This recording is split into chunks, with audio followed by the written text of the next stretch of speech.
Classification of crops part 2। देखिए हमने पढ़ लिए थे कुछ स्पेशल क्लासिफिकेशन में पढ़ लिए थे, क्रॉप सीजन के बेसिस पर पढ़ लिए थे।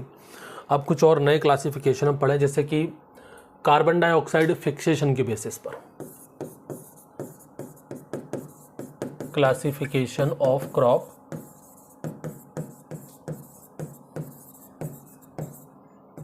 Based on the carbon dioxide fixation. अब ये क्या चीज़ है भाई? सबसे पहले तो यही समझ लो कि ये कार्बन डाइऑक्साइड फिक्सेशन क्या चीज़ है, तब तो बाकी की सारी चीज़ें समझ में आएंगी।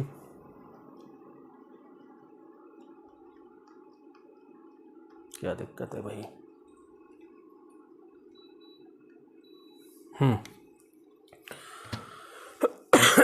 एक चीज़ आपने सुनी होगी, फोटोसिंथेसिस।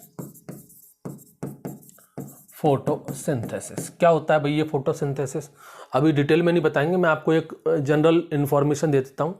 उसी फोटोसिंथेसिस के अंदर एक प्रोसेस होती है कार्बन डाइऑक्साइड फिक्सेशन। भाई फोटोसिंथेसिस में होता क्या है? ग्लूकोज का फॉर्मेशन होता है। भाई आप खुद सोचिए, जैसे कि ये एक प्लांट है, ठीक है, प्लांट है मतलब एक लिविंग है, ये जिंदा है। प्लांट है मतलब एक लिविंग ऑर्गेनिज्म है। और कोई भी चीज़, ध्यान रखना, इस दुनिया में, इस पृथ्वी के ऊपर, इस अर्थ के ऊपर जो भी लिविंग ऑर्गेनिज्म है, उसे सरवाइव करने के लिए एनर्जी की रिक्वायरमेंट होती है। हमेशा किसकी रिक्वायरमेंट होगी? एनर्जी की। अगर उसको जिंदा रहना है तो उसको एनर्जी की जरूरत तो पड़ेगी, चाहे वो एनर्जी कहीं से भी ले। अगर वो लिविंग ऑर्गेनिज्म है तो उसकी जो बॉडी होगी, उसकी जो सेल्स होंगे, उसको सरवाइव करने के लिए एनर्जी की रिक्वायरमेंट होगी। और एनर्जी कहाँ से आती है? एनर्जी आती है फूड मटेरियल से। अब प्लांट के पास कोई हाथ पैर तो है नहीं कि भाई वो सुबह शाम अपने लिए खाना बनाएगा, नाश्ता पानी करेगा। ऐसा तो प्लांट के अंदर कुछ नहीं होता। क्या आपने देखा है कभी किसी प्लांट को कि प्लांट की एक किचन होगी, उस किचन में प्लांट शाम को जाता होगा, अपना खाना बना के आ जाता होगा? तो ये प्लांट भी एक लिविंग ऑर्गेनिज्म है। इसके पास एनर्जी कहाँ से आती है? इसके पास कौन सा फूड मटेरियल है? तो ये जो प्लांट है ना, इसके पास एनर्जी आती है सनलाइट से, सूरज की रोशनी से। जो सनलाइट हमारी पृथ्वी पर आता है, उसी सनलाइट को ये कन्वर्ट कर लेता है अपनी एनर्जी सोर्स के फॉर्म में। ये क्या बनाता है? इस सनलाइट एनर्जी का, ये जो सूरज से जो रोशनी आ रही है, उस एनर्जी का यूज करता है और उसे कन्वर्ट कर लेता है ग्लूकोज में। अब देखो ग्लूकोज क्या होता है भाई? C6H12O6। एक चीज आप हमेशा याद रखना कि एनर्जी को ना तो कभी बनाया जा सकता है और ना ही एनर्जी को कभी मिटाया जा सकता है। एनर्जी कांस्टेंट है, ठीक है। एनर्जी को सिर्फ आप एक फॉर्म से दूसरे फॉर्म में कन्वर्ट कर सकते हो, ये परम सत्य है, इसको याद रखना। एनर्जी को ना तो आप क्रिएट कर सकते हो और ना ही आप डिस्ट्रॉय कर सकते हो, बस आप एक रूप से दूसरे रूप में कन्वर्ट कर सकते हो। तो यहां पर प्लांट ने अपने लिए एनर्जी बनाई है क्या? कोई अलग से नई एनर्जी बनाई है क्या? बिल्कुल भी नहीं। यहां पर प्लांट ने जो एनर्जी है वो कन्वर्ट की है। जो सनलाइट है, जो सनलाइट के अंदर जो एनर्जी है, यानी कि जो लाइट एनर्जी है, उसको उसने किस में कन्वर्ट किया है? केमिकल एनर्जी में कन्वर्ट किया है। तो यहां पर भी प्लांट ने कोई अलग से एनर्जी बनाई नहीं है, इसने लाइट एनर्जी को केमिकल एनर्जी में कन्वर्ट किया है। तो यहां पर ध्यान रखना, इस फोटोसिंथेसिस के अंदर टोटल 2 रिएक्शंस होती है। मतलब ये जो फोटोसिंथेसिस की प्रोसेस है वो 2 रिएक्शन में, या कहें हम 2 फेजेस में कंप्लीट होता है। एक होता है इसमें फेज फर्स्ट और एक होता है इसके अंदर फेज सेकंड। 2 फेज में कंप्लीट होता है। फेज फर्स्ट जो होता है ना, जिसको कहते हैं हम लोग लाइट रिएक्शन। इस लाइट रिएक्शन में प्लांट क्या करता है? जो सनलाइट होती है, सूरज की रोशनी होती है, उसको एब्जॉर्ब करेगा। कौन एब्जॉर्ब करता है उसको? क्लोरोफिल।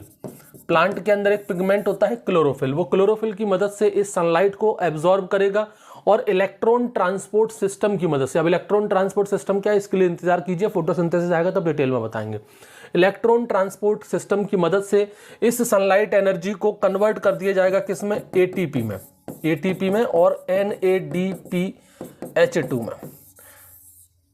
ठीक है, इस सनलाइट के अंदर जो एनर्जी थी उसको एब्जॉर्ब किया गया क्लोरोफिल के द्वारा, फिर क्लोरोफिल से उस एनर्जी को ETS में ला करके उसकी ATP और NADPH2 बना दी। यानी कि जो एनर्जी थी वो किस फॉर्म में मिल गई? ATP और NADPH2 फॉर्म में मिल गई। अब ये जो ATP और NADPH2 है, इसका यूज होगा फेज सेकंड में। फेज सेकंड में हमको क्या बनाना है? ग्लूकोज बनाना है, C6H12O6। मतलब यहाँ पर कार्बन चाहिए हमको, ग्लूकोज के अंदर कार्बन है, देखो 6 कार्बन है, तो ये कार्बन कहाँ से आएगा, तो इस फेज सेकंड में, जिसको हम लोग कहते हैं डार्क रिएक्शन। अब इसको डार्क रिएक्शन क्यों कहा जाता है, ये सारी चीजें बताएंगे। इसको कहते हैं हम लोग क्या, डार्क रिएक्शन।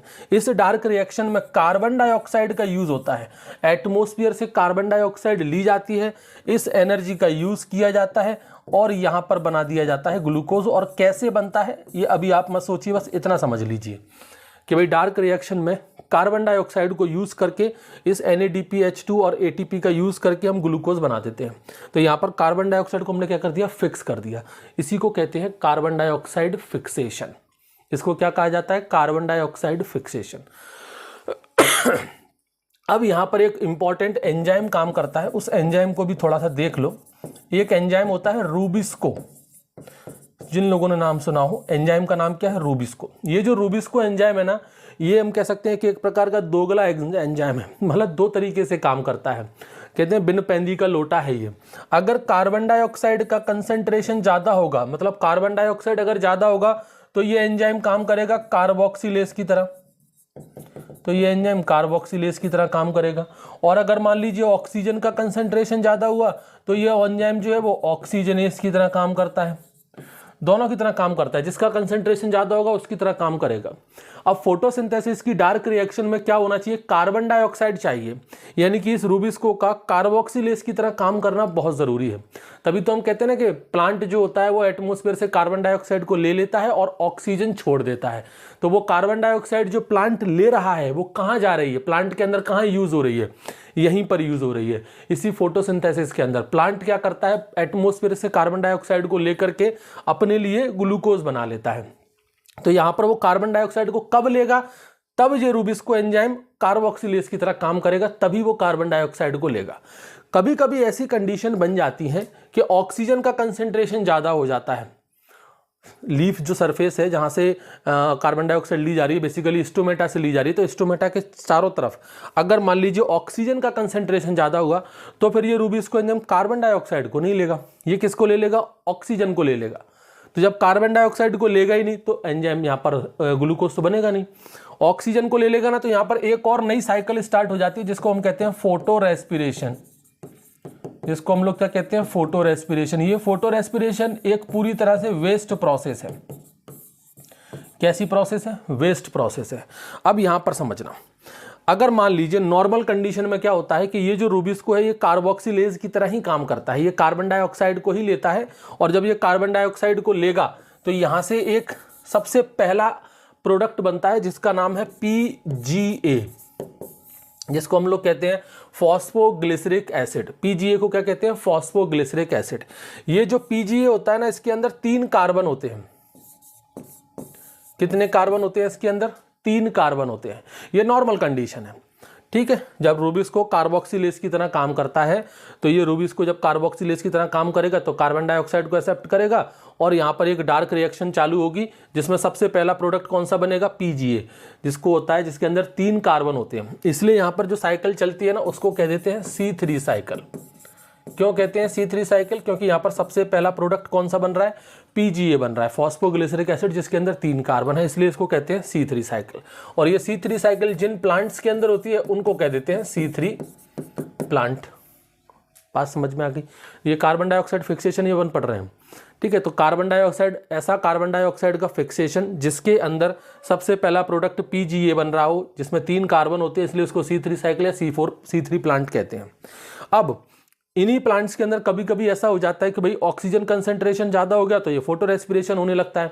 फोटो रेस्पिरेशन एक वेस्ट प्रोसेस है।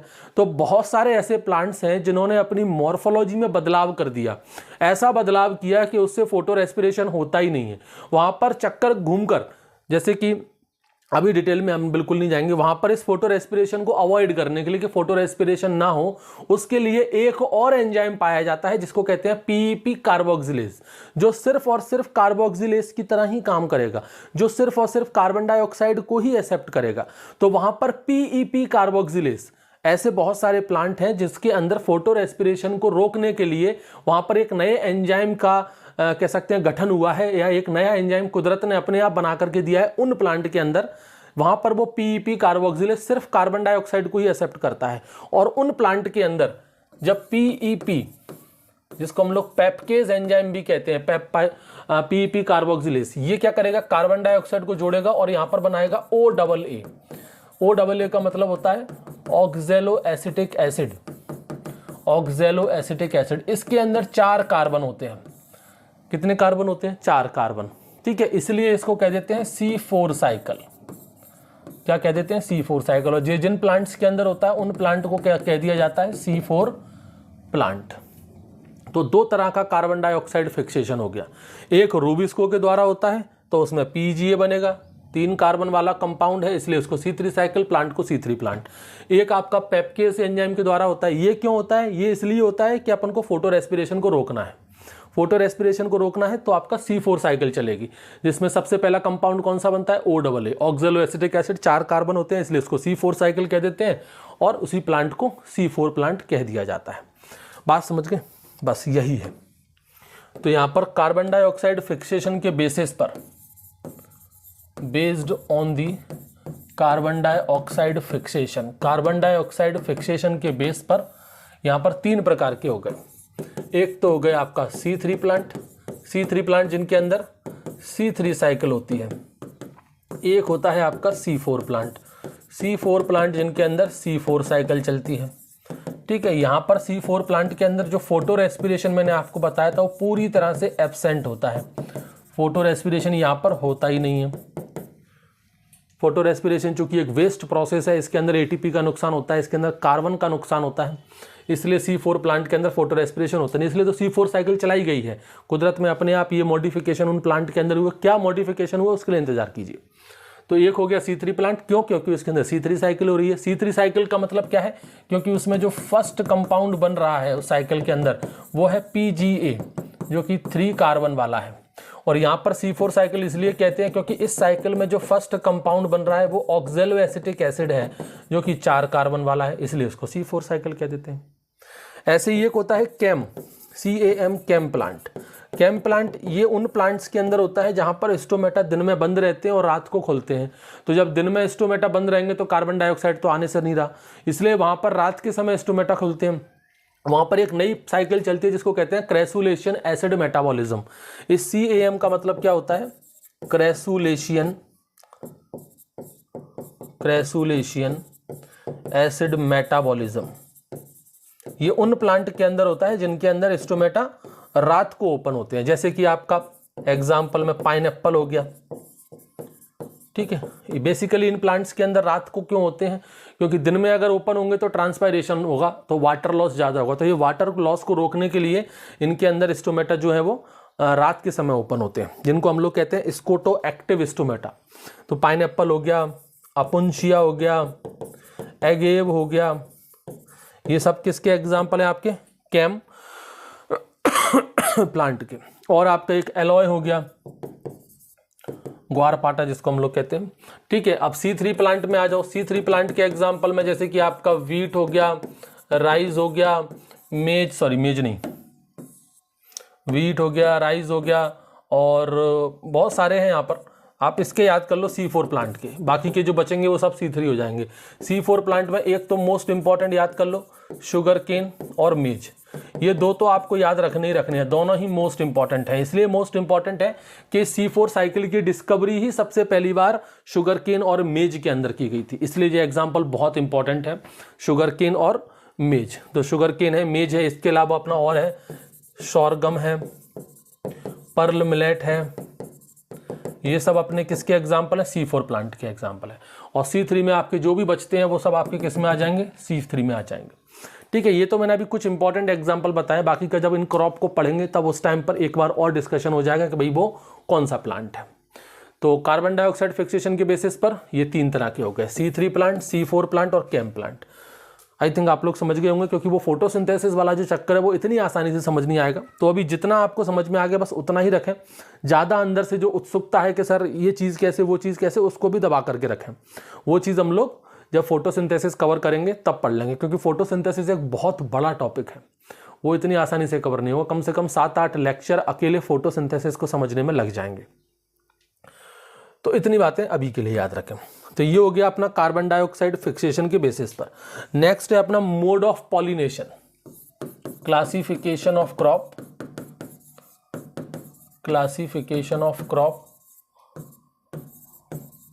Based on the mode of pollination, कि भाई क्रॉप के अंदर किस प्रकार का पॉलिनेशन हो रहा है, उस पॉलिनेशन के बेसिस पर। ठीक है, तो उस पॉलिनेशन के बेसिस पर हम बताएंगे कि किस प्लांट के अंदर कौन सा पॉलिनेशन है। अब पहले तो पॉलिनेशन ही समझ लो, पॉलिनेशन क्या होता है।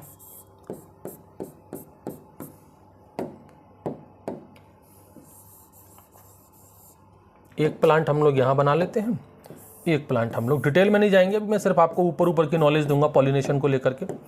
एक प्लांट मान लीजिए हमने यहां बना लिया, ठीक है। इसमें अब देखो, ये आपका फ्लावर हो गया। इस फ्लावर के अंदर मेल सेक्स ऑर्गन भी होगा और फीमेल सेक्स ऑर्गन भी होगा।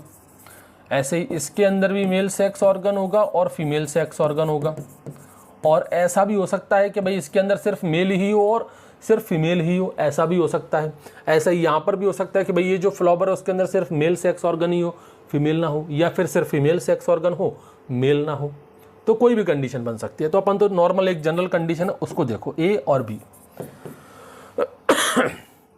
पॉलिनेशन क्या है, देखो ये जो मेल है, मेल यहाँ पर क्या होता है, फ्लावर के अंदर एंथर होता है, और ये एंथर क्या बनाता है, मेल गैमेट, जिनको हम कहते हैं पॉलन।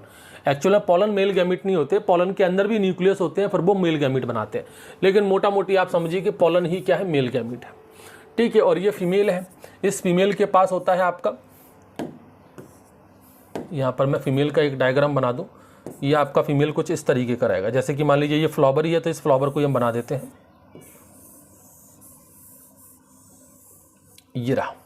तो ये जो पार्ट है वो क्या है आपका, फीमेल है, और ये जो पार्ट है वो क्या है आपका, मेल है। ये है आपका मेल पार्ट। ये जो मैंने आपको बनाया ना, ये है एंथर। इसमें से क्या निकल रहे हैं आपके, पॉलन निकल रहे हैं। मान लीजिए ये रहे पॉलन। ठीक है, ये जो पार्ट आप देख रहे हैं ये है फीमेल पार्ट। इस फीमेल पार्ट के अंदर ये जो पार्ट रहता है इसको कहते हैं स्टिग्मा। ठीक है, यहां पर रहती है ओवेरी। ये जो पार्ट क्या है, ओवेरी है, सॉरी ये जो पार्ट है ना ये ओवेरी है, और इसके अंदर ये जो पार्ट है इसको कहते हैं ओव्यूल। ठीक है, और इस ओव्यूल के अंदर पाया जाता है एग। अब यहाँ पर ये जो पॉलन है, इस पॉलन को इस एग तक पहुंचना है, तभी तो फर्टिलाइजेशन होगा। तो यहाँ पर क्या होगा कि भाई ये जो पॉलन है वो यहाँ से लेकर के यहाँ तक जाएंगे। इन पॉलन का एंथर से स्टिग्मा पर पहुंचना ही बहुत ज़रूरी है। जब तक वो स्टिग्मा पर पहुंचेगा नहीं, स्टिग्मा पर पहुंचेगा उसके बाद यहाँ से पॉलन ट्यूब बनेगी और धीरे धीरे धीरे धीरे वो यहाँ तक पहुंचेगा। तो पहली जो मंजिल है वो क्या है, इस स्टिग्मा की सरफेस तक पहुँचना है। तो पॉलन का जो ट्रांसफर हुआ है एंथर से लेकर के स्टिग्मा तक, इसी ट्रांसफर को कहते हैं क्या, पॉलिनेशन। इसे क्या कहा जाता है, पॉलिनेशन। तो पॉलिनेशन क्या होता है, transfer of pollen grain from anther to stigma. Anther से स्टिग्मा तक जो पॉलन ग्रेन का ट्रांसफर है उसी को क्या कहा जाता है, पॉलिनेशन। अब देखो यहाँ पर ये अपना एक फ्लावर है, इस फ्लावर के अंदर मेल भी है और फीमेल भी है। मान लो यहीं से पॉलन गया और अपने ही फ्लावर के फीमेल पर गया। एक फ्लावर है, उसी फ्लावर के अंदर मेल है, उसी फ्लावर के अंदर फीमेल है। उसी फ्लावर का जो मेल है उसी ने पॉलन ग्रेन बनाया और वो अपने ही फ्लावर के फीमेल के स्टिग्मा पर जाकर के लैंड कर गया। तो वो क्या हो गया, सेल्फ पॉलिनेशन, यानी अपने ही फ्लावर में पॉलिनेशन हुआ है। जो पॉलन है वो अपने ही फ्लावर के फीमेल के स्टिग्मा पर जाकर के लैंड किया है, उसे क्या कह देंगे हम लोग, सेल्फ पॉलिनेशन। तो ऐसा सेल्फ पॉलिनेशन जिन प्लांट के अंदर होता है उन प्लांट को कह देते हैं सेल्फ पॉलिनेटेड क्रॉप। और अगर मान लीजिए इस फ्लावर का मेल है, ठीक है, ये पॉलन है, ये पॉलन अपने ही फ्लावर के फीमेल पर जाने की जगह किसी दूसरे फ्लावर के फीमेल पर आए। और ध्यान रखना, ये जो बी प्लांट है इसका जेनेटिक अलग होना चाहिए, ये जेनेटिकली अलग होना चाहिए, ये जेनेटिकली अलग होना चाहिए, इसका जीनोटाइप अलग होना चाहिए, इसका जीनोटाइप अलग होना चाहिए।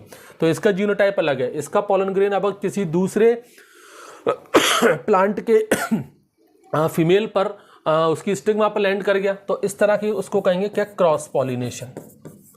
उसे क्या कहा जाता है, क्रॉस पॉलिनेशन। समझ गए। और जो क्रॉस पॉलिनेशन जिसके अंदर भी होगा उसे कहते हैं क्रॉस पॉलिनेटेड क्रॉप। तो यहाँ पर दो चीज़ें तो हमने ये देख ली, अब बाकी का डिटेल में अपन पॉलिनेशन पढ़ेंगे तभी बताएंगे।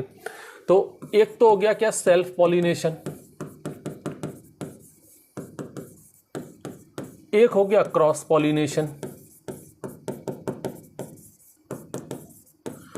एक होता है ऑफन क्रॉस पॉलिनेशन। अब ये क्या चीज होगी नई, वो देखो, ऑफन क्रॉस पॉलिनेशन।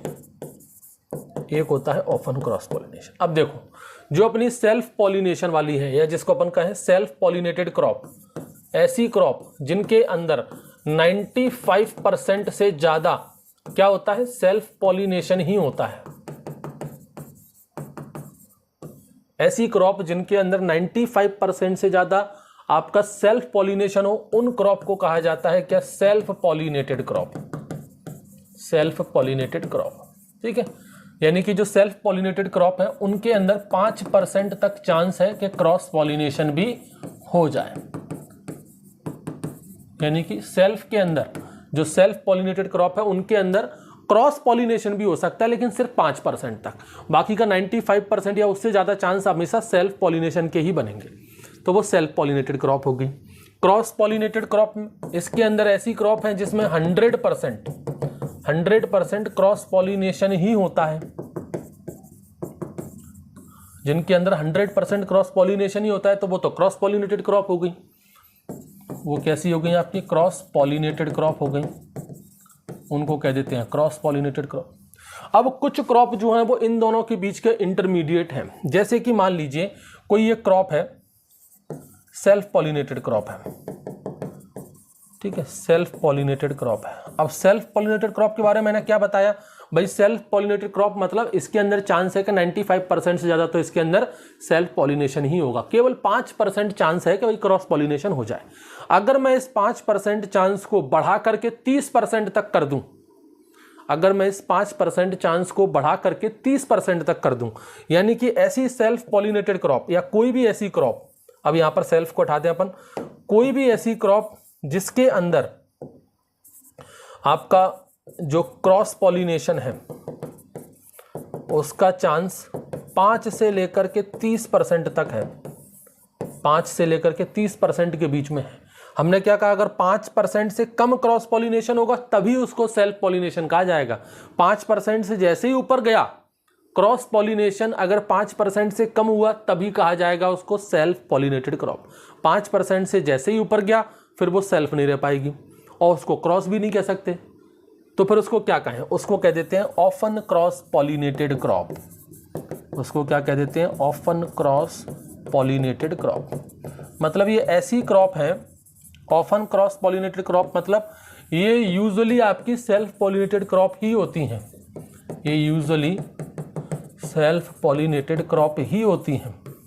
ध्यान रखना, often cross pollinated crop usually आपकी सेल्फ पॉलिनेटेड ही होती हैं, लेकिन इनके अंदर जो क्रॉस पॉलिनेशन है वो कभी कभी 5% से ज्यादा हो जाता है। तो वैसे तो ये सेल्फ पॉलिनेटेड क्रॉप ही है, लेकिन इनके अंदर क्रॉस पॉलिनेशन 5% से ज्यादा हो जाता है, इसलिए उनको एक अलग नाम दे दिया हमने, ऑफन क्रॉस पॉलिनेटेड क्रॉप।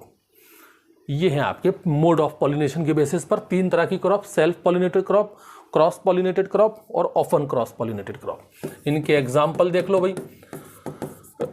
इसमें जो मोस्ट इंपॉर्टेंट एग्जाम्पल है वो ऑफन वाले के ही हैं, इसी पर से क्वेश्चन सबसे ज्यादा पूछे जाते हैं।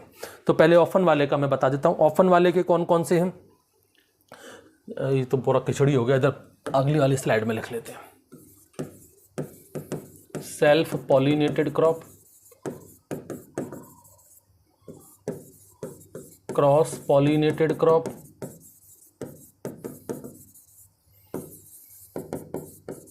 Often cross pollinated crop. तो सबसे ज्यादा जो क्वेश्चन पूछे जाते हैं वो यहीं से पूछे जाते हैं। कौन कौन से एग्जाम्पल है, सबसे पहला और मोस्ट इंपॉर्टेंट एग्जाम्पल तो लिखिए आप पिजन पी, पिजन पी के बाद एक लिखिए आप कॉटन, कॉटन के बाद आप लिखिए सोरगम, सोरगम के बाद आप लिखिए ट्रिटिकेल, ट्रिटिकेल के बाद आप लिखिए यहाँ पर टोबैको। ठीक है, टोबैको आपको मैंने बताया कई जगह पर आपको ये सेल्फ पॉलिनेटेड मिल जाएगा, लेकिन इसके अंदर क्रॉस पॉलिनेशन 5% से ज़्यादा हो जाता है, 5 से 15% के बीच में हो जाता है, इसलिए ये भी ऑफन में आ जाती है। फिर हम बात करें क्रॉस पॉलिनेटेड, इसमें मोस्ट इंपॉर्टेंट फील्ड क्रॉप में अपना लिख लीजिए मेज, इसमें लिख लीजिए आप पर्ल मिलेट। मेज और पर्ल मिलेट में कैसे होता है, क्या होता है, ये सब अपन जब पढ़ेंगे इनको डिटेल में तभी, अभी बस आप नाम याद कर लीजिए। और भी बहुत सारे हैं, वो जब क्रॉप आती जाएंगी तब बताते जाएंगे। सेल्फ पॉलिनेटेड में भैया आपका वीट हो गया, राइस हो गया, बार्ले हो गया, पल्सेस क्रॉप हैं बहुत सारी, वो सारी चीज़ें इसके अंदर आ जाएंगी सेल्फ के अंदर। ठीक है, अभी मुद्दा ये है कि सेल्फ क्या है, क्रॉस क्या है, ऑफन क्रॉस क्या है, और जो कुछ मोस्ट इंपॉर्टेंट एग्जाम्पल है वो चीज़ें। ठीक है, ये हो गया। अब आते हैं अपन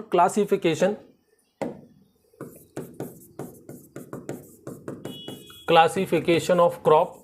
अब जो क्रॉप का क्लासिफिकेशन है वो बेस्ड है फोटो पीरियड पर, based on the photo period.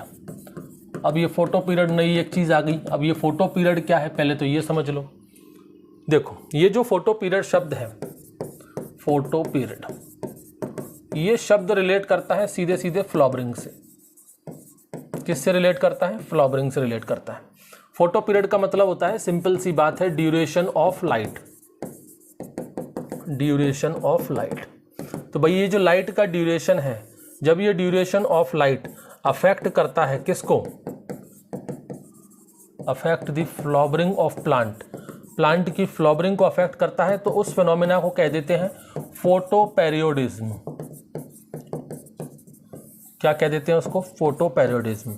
इस प्रोसेस को कहा जाता है फोटो पेरियोडिज्म। फोटो पीरियड मतलब सिंपली ड्यूरेशन ऑफ लाइट, और जब ये लाइट का ड्यूरेशन किसी भी प्लांट में फ्लॉवरिंग की मैकेनिज्म को अफेक्ट करे तो उसे कहते हैं फोटो पेरियोडिज्म। ये जो फोटो पेरियोडिज्म है ना, इसको सबसे पहली बार डिस्कवर किया था गार्नर और एलार्ड ने। ठीक है, बाकी की डिटेल जब फोटो पेरियोडिज्म पढ़ेंगे तभी बात करेंगे, अभी इतना नोट कर लेना सफिशिएंट है। अब आते हैं काम की बात पर कि भाई ये कैसे अपने क्लासीफाई किया। तो यहाँ पर लाइट ड्यूरेशन, आप सभी को पता है कि भाई एक दिन के अंदर 24 आवर्स होते हैं, मतलब 24 घंटे का पूरा एक दिन होता है। यहाँ पर दिन से मतलब ये नहीं है कि उजाला है, मतलब 24 आवर का पूरा एक चक्र होता है अपना। ठीक है, इस 24 घंटे में से अगर हम यूजुअली बात करें तो 12 घंटे का अपन डे मान लीजिए और 12 घंटे का अपन नाइट मान लीजिए, मोटा मोटी। हालांकि ऐसा नहीं होता, दिन थोड़ा सा ज़्यादा रहता है, वो थोड़ा सा कम रहता है। ठीक है, अपन ने इसमें डिवाइड कर दिया 12 घंटे का दिन और 12 घंटे की रात। ठीक है, यानी कि रात वाले समय में सनलाइट नहीं होती और इसमें सनलाइट होती है, तो 12 घंटे मतलब यहाँ पर लाइट पीरियड हो गया आपका, जो 12 घंटे का विदाउट लाइट का पीरियड हो गया। अब ये चीज़ जो है वो प्लांट की फ्लॉवरिंग पर अफेक्ट करती है। ऐसे बहुत सारे प्लांट हैं जिनको लाइट की रिक्वायरमेंट, लाइट मतलब जो दिन का समय है, जो दिन का ड्यूरेशन है, यानी कि जो लाइट की ड्यूरेशन है वो 12 घंटे से ज़्यादा की चाहिए, तभी उनके अंदर फ्लॉवरिंग होगी, और वो भी कंटिन्यूअस। ध्यान रखना, बीच में इंटरप्शन नहीं होना चाहिए। लगा ऐसा नहीं कि टुकड़ों में 12 घंटे मिल रही है कि 1 घंटे अभी लाइट दे दी, फिर 1 घंटे बाद में दे दी, फिर 2 घंटे बाद में दे दी, ऐसा नहीं। कंटिन्यूअस उनको अगर 12 घंटे से ज़्यादा की लाइट मिलती है, कब? जब फ्लॉवरिंग का समय हो उस प्लांट में, तब। ऐसे ही किसी भी स्टेज पे नहीं, जब प्लांट के अंदर फ्लॉवरिंग आने वाली हो उस समय उस प्लांट को 12 घंटे से ज़्यादा का कंटिन्यूअस लाइट का ड्यूरेशन चाहिए। मतलब दिन जो है वो लंबे होने चाहिए, 12 घंटे से ज़्यादा समय तक सूरज की रोशनी रहनी चाहिए। ऐसे प्लांट को हम कह देते हैं लॉन्ग डे प्लांट। ऐसे प्लांट को क्या कह देते हैं? Long day plant. ऐसे प्लांट जिनको फ्लॉवरिंग के लिए, फूल आने के लिए 12 घंटे से ज़्यादा का दिन का समय चाहिए, वो भी कंटिन्यूअस, तो उनको कह देते हैं लॉन्ग डे प्लांट। ठीक है, ऐसे भी प्लांट होते हैं जिनको 12 घंटे से कम का समय चाहिए, लेस देन 12 आवर्स। ये मैंने क्या लिख दिया? 12 डेज क्यों लिखा? ऐसे भी प्लांट होते हैं जिनको 12 घंटे से कम का समय चाहिए, यूजुअली 10 घंटे, 8 घंटे। अगर 12 घंटे से ज़्यादा की कंटिन्यूअस लाइट उन प्लांट को दे दी तो उनमें फ्लॉवरिंग नहीं होगी। ऐसे भी प्लांट होते हैं। तो मान लीजिए कोई ऐसा प्लांट है जिसको सिर्फ 8 घंटे ही चाहिए लगातार, या 10 घंटे चाहिए, 12 घंटे से ज़्यादा समय उसको चाहिए ही नहीं, 12 घंटे से कम समय ही उसको चाहिए दिन का। ये दिन की बात हो रही है, लाइट की बात हो रही है। ठीक है, तो कंटिन्यूअस जो लाइट है वो उसको 12 घंटे से कम की चाहिए। ऐसे प्लांट को कह देते हैं short day plant. Short day plant. और ये सब किसकी बात हो रही है? फ्लॉवरिंग की बात हो रही है। इस प्लांट के अंदर फूल तभी आएंगे जब इसको लगातार 12 घंटे से ज़्यादा का दिन का समय मिलेगा फ्लॉवरिंग स्टेज पर। इस प्लांट के अंदर फूल तभी आएंगे जब इसको लगातार 12 घंटे से कम का, 12 घंटे से ऊपर गया तो फिर इसके अंदर फूल नहीं आएंगे, 12 घंटे से कम का ड्यूरेशन मिलेगा तो उसको शॉर्ट डे प्लांट कह देते हैं। और कुछ ऐसे भी प्लांट होते हैं जिनको दिन रात से कोई लेना देना ही नहीं है, चाहे 12 घंटे का हो, चाहे 10 घंटे का हो, कितने भी का भी हो, नॉट डिपेंड। पर ऐसा भी नहीं कि पूरी रात हो पूरी रात भी नहीं होनी चाहिए। तो ऐसे प्लांट जो कि इस ड्यूरेशन पर, इस क्रिटिकल टाइम पीरियड पर डिपेंड ही नहीं है, चाहे 4 घंटे का भी दिन हो तो भी उसके अंदर फूल आ जाएंगे, 16 घंटे का दिन हो तो भी उसके अंदर फूल आ जाएंगे। ऐसे प्लांट को कह देते हैं डे न्यूट्रल प्लांट, जो डिपेंड ही नहीं करते। समझ गए? तो 3 तरह के प्लांट होते हैं इस फोटो पीरियड के बेसिस पर। एक होते हैं लॉन्ग डे प्लांट, एक होते हैं शॉर्ट डे प्लांट, एक होते हैं डे न्यूट्रल प्लांट। तो यही अपन को देखना था। लॉन्ग डे प्लांट, दूसरा है शॉर्ट डे प्लांट, और तीसरा है आपका डे न्यूट्रल प्लांट। ठीक है, इसमें से जो मोस्ट इंपॉर्टेंट है वो आपका डे न्यूट्रल प्लांट वाला है। एक तो इसको याद करना, इससे क्वेश्चन कई बार पूछे जाते हैं। तो डे न्यूट्रल प्लांट में लिख लो, एक तो सनफ्लावर है, ठीक है, टोमेटो है, सैफफ्लावर है, बकबीट है, और भी है, लेकिन अभी इंपॉर्टेंट बस यही लिखो। अब इनको याद करने की ट्रिक, जो लॉन्ग डे प्लांट है, ऑलमोस्ट जितने भी अपनी खरीफ क्रॉप है, नहीं, जितनी भी अपनी रबी क्रॉप है, इसको थोड़ा उल्टा करना है। ठीक है, आप सोचोगे सर रबी क्रॉप तो मतलब विंटर क्रॉप होता है, आप तो ये सोचोगे ना सर रबी क्रॉप का मतलब तो विंटर क्रॉप होता है, और विंटर में, सर्दियों के मौसम में तो दिन छोटे होते हैं, और लॉन्ग डे प्लांट में तो दिन बड़े चाहिए। तो बच्चे ये समझो कि रबी क्रॉप जो है इसको विंटर क्रॉप इसलिए कह देते हैं क्योंकि इसकी दिसंबर के टाइम में इसकी सोइंग हो रही है। लेकिन जब इसमें फ्लावरिंग आती है तो वो दिसंबर में थोड़ी आती है। फ्लावरिंग कब आती है? फरवरी के टाइम पर फ्लावरिंग आती है, और फरवरी के टाइम पर गर्मियां स्टार्ट हो जाती हैं। फरवरी मार्च के टाइम पर फ्लावरिंग आती है, इस समय गर्मियां, दिन जो है वो उसको बड़े चाहिए। इसलिए याद रखना, जितनी भी रबी क्रॉप है ऑलमोस्ट, ये इनको छोड़ देना क्योंकि ये तो डे न्यूट्रल में आ गई। ऑलमोस्ट जितनी भी रबी क्रॉप है, जैसे कि हमने कहा वीट है आपका, ठीक है, और आपका ग्राम हो गया, मस्टर्ड हो गया, ऑलमोस्ट जितनी भी रबी क्रॉप है वो सब क्या है? आपकी लॉन्ग डे प्लांट है। ठीक है, क्योंकि फ्लावरिंग के टाइम पर चाहिए, भले ही वो उनकी सोइंग अपन दिसंबर जनवरी में कर रहे हैं, नवंबर में कर रहे हैं, लेकिन फ्लावरिंग के टाइम पर पहुंचते पहुंचते फरवरी लग जाती है, तो उस टाइम पर उनको दिन लंबे चाहिए। ऐसी शॉर्ट डे प्लांट में ऑलमोस्ट जितने भी हैं, almost all the kharif crop, जितनी भी खरीफ क्रॉप है वो सब क्या है? आपकी शॉर्ट डे प्लांट में आती है। जैसे कि आपका राइस हो गया, सोयाबीन हो गया, ठीक है, और बहुत सारे हैं इसमें तो खरीफ क्रॉप वाले। तो ऑलमोस्ट जितनी भी खरीफ क्रॉप है वो सब शॉर्ट डे में आती हैं, ऑलमोस्ट जितनी भी रबी क्रॉप है वो सब लॉन्ग डे में आती हैं।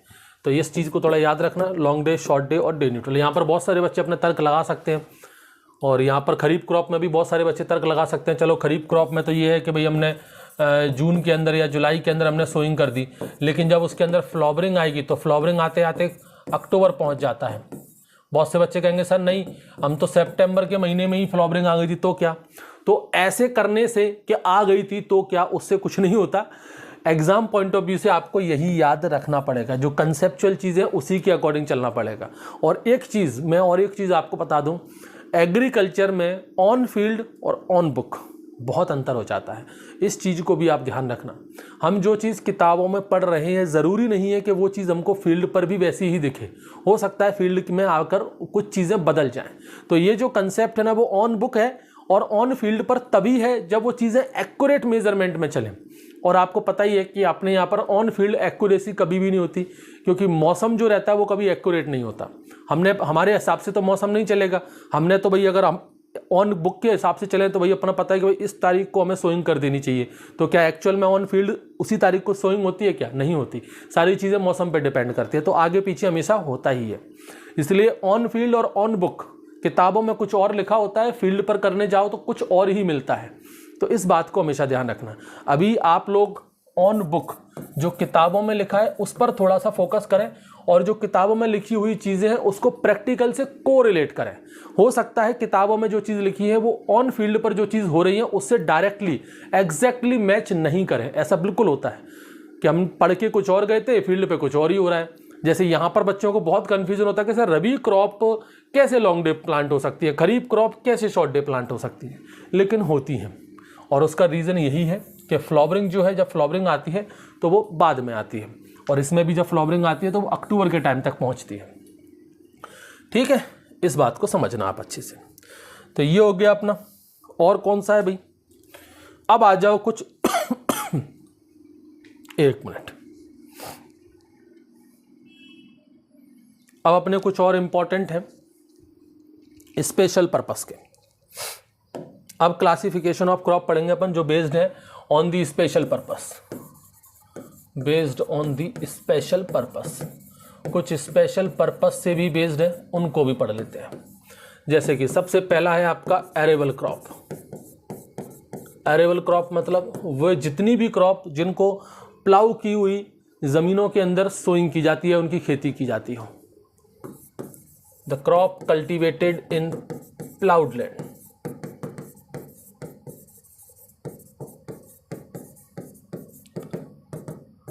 ऐसे जितने भी क्रॉप जिनको खेतों में जुताई करने के बाद, प्लाऊ करने के बाद, प्लाऊ चलाने के बाद खेती की जाती है, वो सभी क्रॉप अपनी क्या होती हैं, एरेबल क्रॉप होती है। इसमें मोस्ट कॉमन एग्जांपल आपकी जितनी भी सीरियल्स क्रॉप है वो सब क्या है, आपकी एरेबल क्रॉप ही है।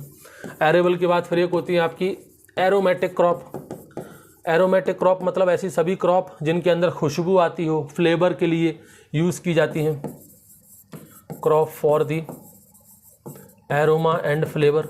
बेसिकली ये जो क्रॉप है इनके आपके क्या बोलते हैं, उस एक अच्छा सा शब्द है एसेंशियल ऑयल्स। जो एसेंशियल ऑयल्स होते हैं उनमें यूज़ किया जाता है। बेसिकली ऐसी क्रॉप को कहाँ पर यूज़ किया जाता है, एसेंशियल ऑयल्स में। जैसे कि एग्जांपल में अगर हम बात करें तो लेमन ग्रास हो गया, ठीक है, मिंट हो गया, मिंट के अलावा आपका जेरेनियम हो गया। ये सब क्या है, आपकी एरोमेटिक क्रॉप्स हैं। एरोमेटिक के बाद अपना एक है एली क्रॉप। एली का मतलब होता है गलियां। तो ऐसी जितनी भी क्रॉप हैं जिनको आप दो पेड़ों के बीच में लगाते हैं, जैसे कि मान लीजिए कहीं पर दो बड़े बड़े पेड़ लगे हुए हैं, आपके पास कोई बगीचा है जिसमें बड़े बड़े पेड़ लगे हुए हैं। अब बीच में होता क्या है, एक्चुअली में ये बीच वाला जो रीजन होगा इसमें शेडी एरिया रहता है, मतलब छाँव हमेशा रहती है। और छाँव वाली जगह पर जब धूप ही नहीं आएगी तो वहाँ पर खेती तो कर नहीं सकते, लेकिन फिर भी कुछ ऐसी क्रॉप हैं जिनको आप छाँव में भी लगा सकते हो। दो ट्री के बीच वाली जो स्पेस होती है, जैसे मान लीजिए मैंगो का बगीचा है, आम का बगीचा है, तो 10 मीटर की दूरी होती है भाई इनके बीच में। 10 मीटर तो बहुत होता है, तो वो 10 मीटर क्यों वेस्ट जाने, वो 10 मीटर में भी खेती कर सकते हो। लेकिन प्रॉब्लम ये है कि भाई आम के पेड़ बहुत घने होते हैं, छाँव बिल्कुल भी नहीं, मतलब छाँव ही छाँव यहाँ पर रहेगी, धूप बहुत कम आएगी। तो ऐसी कंडीशन में कौन सी फसल लगाएं, तो वहाँ पर आप एली क्रॉप लगा सकते हो। एली क्रॉप बेसिकली कहाँ पर ग्रो की जाती है, between the row of tree. इनकी जो खेती है वो कहाँ की जाती है, between the row of tree. इसमें एग्जाम्पल लिख लीजिए आप, जैसे कि सबसे अच्छा एग्जाम्पल है इसका टर्मेरिक, हल्दी। आप बहुत सारे केसेस में देखना हल्दी आपको ना छाँव में लगी मिलेगी। हल्दी हो गया, इसके अलावा आपका जिंजर हो गया, ठीक है, स्वीट पोटैटो हो गया, स्वीट पोटैटो है, ब्लैक ग्राम है, ये सब क्या है, आपकी एली क्रॉपिंग है। एली क्रॉपिंग के बाद फिर अपना आ जाओ एक augment crop. Augment crop, augment crop काय के लिए भाई, जो भी आपकी मुख्य फसल है, मेन क्रॉप है, उसकी उपज में कुछ और इंक्रीमेंट करने के लिए। जैसे कि मान लीजिए कि आपकी कोई एक मेन क्रॉप है, ठीक है, आप चाहते हैं कि भाई मेन क्रॉप से हमें जो यील्ड मिलेगी वो तो मिलेगी मिलेगी, इसके अलावा इसमें कुछ और सप्लीमेंट जुड़ जाए, कुछ और चीज़ें हमको मिल जाएं जिससे हमें कुछ और बेनिफिट हो जाए, तो क्या बुरा है। तो ऑगमेंट क्रॉप मतलब ऐसी कोई भी क्रॉप जो आपकी मेन क्रॉप में कुछ बेनिफिट दे जाए, एक सप्लीमेंट का काम कर जाए। जैसे एग्जाम में होता है ना, कोई एक कॉपी तो आपको मिल ही रही है, एक सप्लीमेंट और मिल जाए तो उसमें भी लिख लेंगे अपन, वो बेनिफिट ही है। तो आपको मेन क्रॉप से तो यील्ड मिल ही रही है, कोई ऐसी क्रॉप और इसमें जोड़ दो जिससे भी कुछ और यील्ड मिल जाए, तो वो क्या कहलाएगी, आपकी ऑगमेंट क्रॉप कहलाएगी। जो मेन क्रॉप को सप्लीमेंट की तरह काम करती है, उसको सप्लीमेंट की तरह काम करेगी। जैसे आपका हम बात करें मस्टर्ड विद बरसीम, मस्टर्ड विद बरसीम, जैसे मस्टर्ड के अंदर यील्ड तो आपकी होगी ही होगी, ठीक है, लेकिन जो बरसीम है वो आपको पता है वो एक लेग्यूमिनस क्रॉप है, इसके अंदर नाइट्रोजन फिक्सेशन होगा, ठीक है, और नाइट्रोजन फिक्सेशन होगा तो भाई सॉइल के अंदर नाइट्रोजन की मात्रा बढ़ेगी, तो जो ऑटोमेटिकली इस यील्ड को क्या करेगी, और इंक्रीज कर देगी। तो यहाँ पर बरसीम क्या कर गई, एक ऑगमेंट क्रॉप का काम कर गई, उसने यील्ड को और बढ़ा दिया, सप्लीमेंट का काम कर गई, उसको कहते हैं हम लोग क्या, ऑगमेंट क्रॉप। यही वाला जो एग्जाम्पल है आपका मस्टर्ड क्रॉप, यही वाला एग्जाम्पल अभी आपका कॉम्प्लीमेंट्री में भी आएगा। चलो अभी बताएंगे। ऑगमेंट हो गया। फिर आपका एक है एवेन्यू क्रॉप।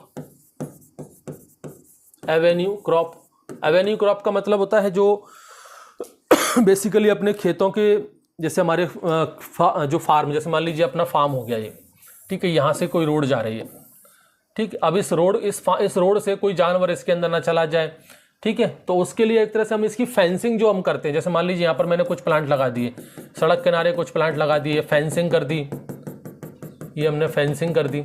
तो ऐसी जितनी भी क्रॉप जो अपने फार्म रोड के साइड में लगाने में यूज़ की जाती हूँ, फेंसिंग में यूज़ कर देते हैं, उनको कह देते हैं हम लोग क्या, एवेन्यू क्रॉप, जिसमें अच्छा खासा एग्जाम्पल है आपका पिजन पी का। पिजन पी, तो पिजन पी क्या है, आपकी एक एवेन्यू क्रॉप है, जिसको हम बेसिकली फार्म रोड के किनारे पर या फार्म रोड पर या फिर फेंसिंग के तौर पर यूज़ कर लेते हैं। और एक होती है आपकी बॉर्डर क्रॉप। ये बॉर्डर क्रॉप को भी साथ में देखो, इसको हम लोग गार्ड क्रॉप भी कहते हैं। इसका क्या यूज़ है, बॉर्डर क्रॉप देखो, अब जैसे पिजन पी हमने लगा दी एवेन्यू क्रॉप में, बॉर्डर क्रॉप भी एक ऐसी ही क्रॉप है जिसकी हम फेंसिंग बनाते हैं, लेकिन बेसिकली इनका जो नेचर है वो बहुत हार्डी होना चाहिए, बहुत ज़्यादा मजबूत होनी चाहिए, या फिर कह सकते हैं अपन थॉर्नी, कांटेदार होनी चाहिए। कोई भी ऐसी क्रॉप जो हार्डी नेचर की हो, मजबूत हो, थॉर्नी क्रॉप हो, कांटे वाटे उसके अंदर हो, तो उन क्रॉप को आप अपने मेन फील्ड के जो आपका मेन फील्ड होगा या जो मेन फील्ड वाली जो क्रॉप होगी उसके सराउंडिंग में आप लगा सकते हैं, जिससे एनिमल का प्रोटेक्शन हो जाएगा और इसके अलावा तेज हवाएं जो चलती हैं उसका भी बचाव हो जाएगा। उनको कह देते हैं अपन बॉर्डर क्रॉप। तो इसमें एग्जांपल जैसे कि हमने सैफ फ्लावर लगा दिया अराउंड द ग्राम, जैसे मान लीजिए हमारा एक फील्ड हो गया, इस फील्ड में हमने क्या लगाया, चने की खेती की है, और इसके चारों तरफ हमने लगा दिया क्या, सैफ फ्लावर। ये हमने लगा दिया क्या, सैफ फ्लावर। तो सैफ फ्लावर क्या यहाँ पर काम करेगी, बॉर्डर क्रॉप की तरह काम करेगी, क्योंकि ये सैफ फ्लावर एक तो तेज हवाओं से इसको रोकेगी, इसके अलावा एनिमल को प्रोटेक्ट भी कर देगी। तो ये आपका बॉर्डर क्रॉप हो गया। नेक्स्ट हेडिंग क्या है भाई आपकी, कैश क्रॉप। कैश क्रॉप, अब देखो ऐसी जितनी भी फसलें जो व्यक्ति उसको लगा रहा है, ध्यान रखना ये लागू होगा उस पर जो लगा रहा है। जैसे कि मान लीजिए ये मेरा फील्ड है और मैं हूं किसान, ठीक है, मैंने यहां पर कोई एक ऐसी क्रॉप लगाई है जिस क्रॉप को मैं सीधे मार्केट में ले जाकर के सेल ही करूंगा, बजाय खुद के यूज करने के। ऐसी क्रॉप जो मैं खुद यूज नहीं करूंगा, लेकिन उसको मैं लगा रहा हूं क्यों, सिर्फ और सिर्फ बेचने के पर्पज से, ओनली फॉर दी सेल, सिर्फ और सिर्फ बेचने के पर्पज से मैं इसको लगा रहा हूं।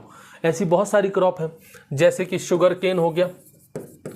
शुगर केन आपने देखा है, शुगर केन को कभी कोई किसान हार्वेस्ट करके अपने घर में स्टोरेज करता हो। शुगर केन एक ऐसी फसल है कि वो खेतों से ही बेच दी जाती है, भाई काटो और सीधे ले जाओ, मिल में ले जाओ, मंडियों में ले जाओ, जहां बेचना है। इसके अलावा कॉटन हो गया।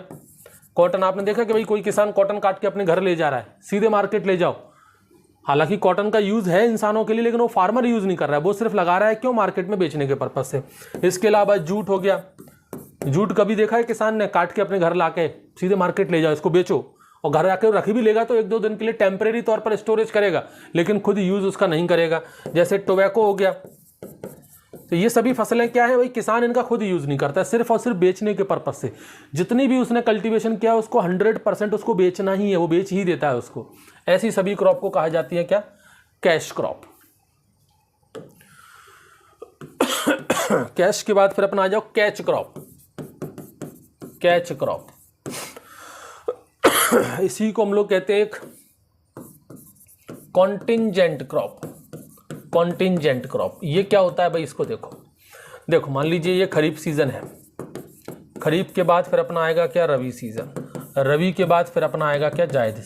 ऐसा ही होता है, खरीफ, रवि और जायद, ये रहेगा अपना। मान लीजिए हमने खरीफ में कोई एक फसल बो दी, यहाँ पर हमने कोई एक फसल बो दी, लेकिन मान लीजिए बहुत ज़्यादा बारिश हुई, उसकी वजह से ये सारी की सारी फसल जो है वो हो गई बर्बाद, डेस्ट्रॉय। अच्छे से लिख लो भाई, ये सारी की सारी जो फसल है वो आपकी डेस्ट्रॉय हो गई, यानी कि ये हमारी मेन क्रॉप थी, ये हमारी मेन क्रॉप थी जो कि बर्बाद हो गई किसी कारण से। अब यहाँ पर हमने इसको बो तो दिया और इसको ख़त्म होने में लगभग मान लीजिए 1 महीने का समय निकल गया। हमने बोई थी, 1 महीने बाद कुछ आंधी आई, तूफान आई, बारिश बहुत ज़्यादा हो गई, बाढ़ आ गई, तो पूरी की पूरी फसल जो है वो हमारी बर्बाद हो गई। अभी रबी सीजन आने में थोड़ा सा टाइम बाकी है, मान लीजिए रबी सीजन आने में अभी 2 महीने और बाकी हैं, तो क्या करें भाई, ये 2 महीने हमारे खाली जाएंगे। हमारी जो मेन फसल थी वो तो बर्बाद होगी, चलो कोई नहीं, 1-1.5 महीना हमारा उसमें बर्बाद हो गया, लेकिन अभी भी हमारे पास 1.5 से 2 महीने हैं या 1 से 1.5 महीना है आने वाले सीजन के लिए। उस दौरान क्या करें? तो हो सकता है भाई हम क्या करें कि भाई 1 से 1.5 महीने में कोई ऐसी क्रॉप चुन लो जो शॉर्ट ड्यूरेशन की हो, जो हमारी इसकी भरपाई कर दे। उसको कह देते हैं क्या? Catch crop. अगर आपकी मेन फसल बर्बाद हो जाए, फेल हो जाए, तो आने वाले सीजन को कैच करने के लिए कि जब तक फ्री मत बैठो, कुछ ना कुछ तो अपने फील्ड में लगा ही लो, जिससे आपको कुछ ना कुछ इनकम तो उसकी तौर पर हो ही जाएगी। तो उसको कह देते हैं क्या? Catch crop. तो बस सीधी सी बात है, कैच क्रॉप में आप वही क्रॉप लोगे जो शॉर्ट ड्यूरेशन की होंगी। लॉन्ग ड्यूरेशन वाली क्रॉप कैच क्रॉप में कभी नहीं ली जाती। ठीक है, तो इसके अंदर आपकी कैच क्रॉप में आती है जैसे कि लिनसीड है, ठीक है, तोरिया है, उर्द है, मूंग है, काउपी है, ये सब क्या है? आपकी कैच क्रॉप है। कॉन्टिजेंट क्रॉप भी इनको कहते हैं। नेक्स्ट क्या है फिर? आपकी कंटूर क्रॉप। कंटूर क्रॉप ये बेसिकली जो स्लोपी एरिया होते हैं, आपके जो स्लोपी एरिया होते हैं वहां पर इसका यूज होता है। जैसे कि मान लीजिए ये हमारा कोई ऐसा एरिया है, ऐसा पहाड़ी क्षेत्र है, ठीक है। अब मान लो यहाँ पर आपको खेती करनी है। अब यहाँ पर खेती करने की सबसे बड़ी समस्या क्या है? जब कभी भी बारिश होगी तो पानी यहाँ पर गिरेगा, तो यहाँ से जो पानी है वो बहता हुआ आएगा और यहाँ की जितनी भी मिट्टी है उस सबको अपने साथ ले जाकर के कहाँ? नीचे ले जाएगा। यानी कि सबसे बड़ी प्रॉब्लम यहाँ पर किसकी होगी? सॉइल इरोजन की होगी। सबसे बड़ी प्रॉब्लम किसकी होनी है यहाँ पर? सॉइल इरोजन की होनी है। तो यहाँ पर हम क्या करें? कंटूर क्रॉपिंग करें। पहले तो इसको कंटूर बनाएं, जैसे कि ये पहाड़ी है तो इसको कुछ ऐसा बना दें, कुछ इस तरीके से अपन यहाँ पर इसको ऐसा बना सकते हैं, इस तरह से बना दें, ठीक है। ये हमने बना दिया, क्या? कंटूर बना दिया। अब इनके ऊपर आप अपनी खेती कर सकते हो, इनके ऊपर आप अपनी खेती कर लीजिए। तो जब भी कभी बारिश होगी तो वो मिट्टी को जब आएगी ना, तो मिट्टी बारिश के साथ जो मिट्टी भी बह करके आएगी ना, तो वो इन्हीं पेड़ पौधों में फंस के रह जाएगी, आगे मिट्टी नहीं जाएगी। और ज़्यादा हो तो यहाँ पर बंडिंग भी कर दो, कंटूर बंडिंग। तो मिट्टी जो है वो यहाँ तक जाएगी, यहाँ पर जब पूरा पानी फुल हो जाएगा उसके बाद पानी यहाँ से ओवरफ्लो के नीचे जाएगा। फिर जब ये वाला फुल होगा तो यहाँ पर भी बंडिंग कर दो, तो पानी जब इसमें फुल होगा फिर यहाँ से पानी बह करके नीचे जाएगा, यहाँ पर भी बंडिंग कर दो। तो कुल मिलाकर के पानी ही बहेगा, सॉइल आपकी नहीं बहेगी। तो जो कंटूर क्रॉप होती है ना, इनका मेन कारण होता है सॉइल मॉइस्चर को रोकना, टू प्रिवेंट सॉइल मॉइस्चर नहीं, सॉइल इरोजन को रोकना। ये इनका मेन टारगेट होता है कंटूर क्रॉप का। और चूंकि अपनी स्लोपी एरिया है वहाँ पर खेती भी हो जाती है।